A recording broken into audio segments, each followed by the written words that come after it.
오늘 본문에 나오는 여인이 참 힘들고 어려운 처지에 놓여 있었어요. 이분은 살짝 신비적으로 나간 것 같기도 하고, 그리고 어떻게 보면은 좀 부족함이 많은 여인이기도 합니다. 그럼에도 불구하고 주님은 이 여인을 귀하게 여겨주시고 또 복되게 여겨주는 장면을 오늘 본문에서 쭉 볼 수가 있는데, 이 내용은 우리가 이미 잘 알고 있지 않습니까? 그래서 이거를 약간 시대 배경에 관계된, 계속 성경 연구가 좀 발전되어지고 있으니까 그 개진되어진 몇 가지의 내용들을 좀 얹어서 오늘 본문의 말씀을 좀 더 드리려고 해요.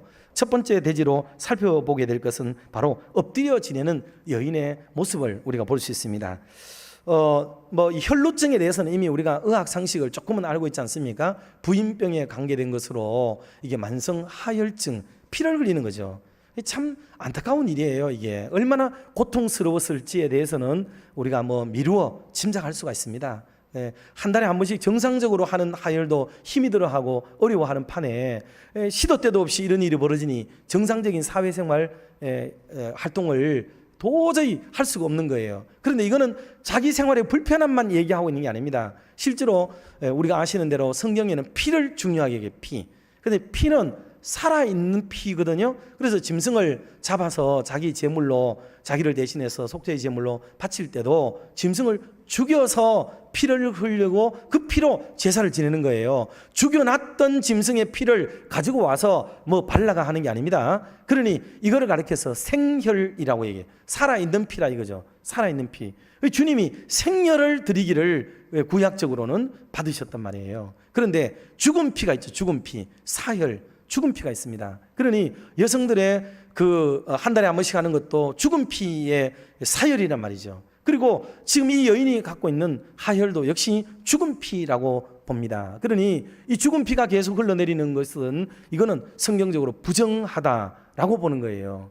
교리적으로나 레위기적으로 볼 때 이거는 정말 하나님 앞에 부정한 게 되니, 이게 사회적으로 믿음 공동체, 신앙 공동체를 이루고 있는 히브리 사회 속에서는 처절하게 도외시되고 소외될 수밖에 없는 그런 사람의 삶이 되게 되는 거예요. 이렇게 그럼 내가 더러워졌네, 오염되었네라고 생각되면 그냥 무야무야 넘어가면 되느냐? 안 됩니다. 왜냐하면 여러분, 아간이라는 한 사람이 민족적 패전을 가져오게 되죠. 그리고 자기와 자기들의 족속이 다 돌에 맞아 죽죠. 이런 일들을 그냥 넘어가면은 지 혼자만 죽는 게 아니에요. 민족적으로 자기 집안 전체가 그냥 돌에 맞아 죽는 일이 벌어지기 때문에, 여러분 이거를 그냥 짐짓 그냥 오늘 우리 사회처럼 아이고 니만 입 다물면 된다 이래 말하고 넘어갈 수 있는 게 아니에요. 그러니 이 죄라고 여기고 부정하게 여겼다고 생각하고 반드시 해결을 해야 돼. 그리고 해결하는 방법은 뭐냐? 하나밖에 없어요. 딱 그게 뭐냐 하면 예루살렘 성전을 가야 돼. 거기서 속죄 제물을 드리면서 죄 용서를 구해야 되는 거예요. 그러니 1년에 3차는 성전에 올라와서 모든 남자들이 올라와서 이런 축제와 이런 거를 명절을 지내기 위해서 올라오지만은 수시로 평소에는 누가 올라가느냐? 이렇게 죄가 있다고 생각하는 사람이 사죄의 은총을 받기 위해서 성전에 올라가야 되는 거예요. 그런데 예루살렘 지척에 있는 사람들이야 올라가기가 좋겠지. 그러나 멀리 있는 분들 어때요? 며칠 길을 가야 되는 거예요. 며칠 길을 가야 돼요. 짐승 가지고 와야 되고 돈 들고 시간 들고 애쓰고 얼마나 이런 일을 겪어야 되는지 알 수가 없는 거예요. 왜? 그 시절에는 속죄받을 수 있는 길이 이거밖에 없어요. 아니면은 대속죄일까지 기다려야 되는데 그 안에 모든 게 올스톱이 되는데 할 수가 있겠어요? 안 되는 거예요 이게. 그러니 이런 것들은 자기 스스로를 지키기 위해서라도 부정한 사람들을 가까이 하지 않도록 경계를 줘야 돼요. 그래서 오면은 저리 가라 하고 자기가 코와 얼굴을 가리고 돌아서고, 그 사람도 돌아서고, 그 다음에 저 사람이 모르고 올 때는 돌을 던져가지고 툭 쳐가지고 오지 마라 이렇게 알려주기도 하고. 왜? 방어에 대한 노력을 기울이지 않으면 안 돼요. 이걸 해야 되거든요 이게. 자, 이런 장황한 시대적 풍습을 가지고 있었던 게 이 여인의 모습이었다 하는 것을 알 수가 있습니다. 이게 어둠에 있는 거죠. 완전히 납작 엎드려서 그냥 일상을 사는 것도 아니에요. 그렇게 산다. 두 번째로는요, 그런데 이 여인이 다가가게 되죠. 예수님께 다가가요. 다가가는 핵심은 뭐냐 하면 소문 듣고 가는 거죠. 예수님에 대한 소문을 듣는데 예수님 앞에 가면 어떤 질병도 치료받는다더라 하는 예수님이 능력자라는 것을 듣게 됩니다. 여러분, 그럼 누구나 다 가겠지요. 그런데 이 여인은 갈 수 있어요? 못 가죠. 왜? 부정한 여인이니까. 아무리 능력이 많아도 거기 갔다가 예수님이 이 여자가 하고 한마디만 해버리면은 나는 거기서 돌에 맞아 죽든지 모든 사람들에게 공개처형 당할 수밖에 없는 이런 자리에 떨어진단 말이에요. 그런데 이 여인이 들은 바에 의하면 예수님은 능력만 많으신 분이 아니고 긍휼이 많으시고 사랑과 자비가 있다더라. 여러분, 이게 복음이고 이게 기독교예요. 그래서 이 여인이 예수님 앞에 나가기를 마음을 먹게 되는 거죠. 그러지 않았더라면 못 나가게 돼요. 근데 오늘날 교회는 어때요? 교회는 그런 사람들 교회 오면 놔둬요? 부정한 사람, 죄 지은 사람 다 쫓아내야 되죠. 율법으로 정죄를 해야 되죠. 그게 교회 아닌가요? 왜? 교회는 깨끗해야 되니까. 교회는 성결해야 되니까.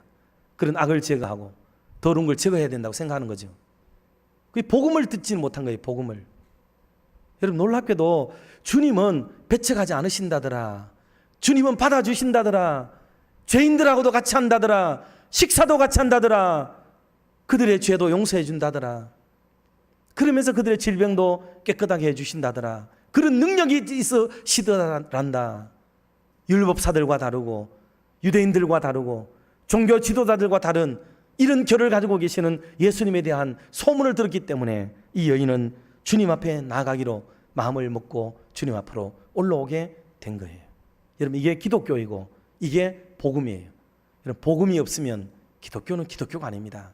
교회는 인생에 진짜 무거운 짐을 지고 어디에서도 받아주지 않고 어디에서도 깊일 수 없고 누구도 용인하지 않는 그런 사람들이 하나님의 교회에 올라와서 새 삶을 꿈꾸고 새로운 출발을 하게 되어지는 용기를 얻게 되어지고 그리고 인생을 다시 한번 살아볼 만한 그런 각오와 결단을 할 수 있는 기회를 제공하는 것이 그게 바로 교회가 되어질 때에 교회는 복음을 간직한 교회가 되고 주님의 명령을 수행하는 교회가 되는 줄로 믿습니다.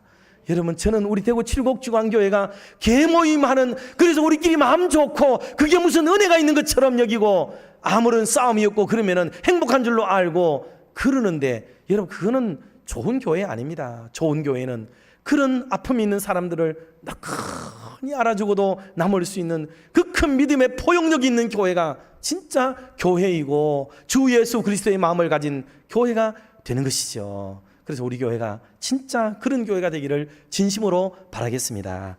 그래, 오늘 시간이 많이 가서 그 마지막 드리고 싶은 얘기는 뭐냐면, 이제 여인은 엎드려서 고백을 하게 되죠. 고백을 하고 예수님의 은혜에 감사하게 됩니다. 그리고 이 여인은 나가서 많은 사람에게 자신감 있게 얘기를 해요. 이제 자존감이 회복된 거죠. 어둠에 있던 자가, 우울하던 여인이, 그리고 부끄러워하던 여인이, 드러내지 못하던 여인이 당당하게 사람들 앞에서 나는 그런 여인이었습니다, 이런 삶을 살았던 사람입니다 라고 얘기를 해요. 오늘 주님이 이 여인에게 했던 한마디 말, 참 중요한 말 한마디가 있어요. 그게 뭐냐면 따라 라고 말하는 거예요. 따라. 다른 데는 대체적으로 여인, 뭐 어떤 여인이라고 얘기하고 사랑하는 자여 뭐 다른 표현을 써요. 그런데 여기서는 유독히 따라 하고 얘기를 해요. 여러분, 딸과 아버지와 딸, 그런 관계는 가족 관계 아닙니까? 가족 관계. 여러분, 부부는 무촌이지만은 아들과 딸은 일촌이죠. 일촌 관계.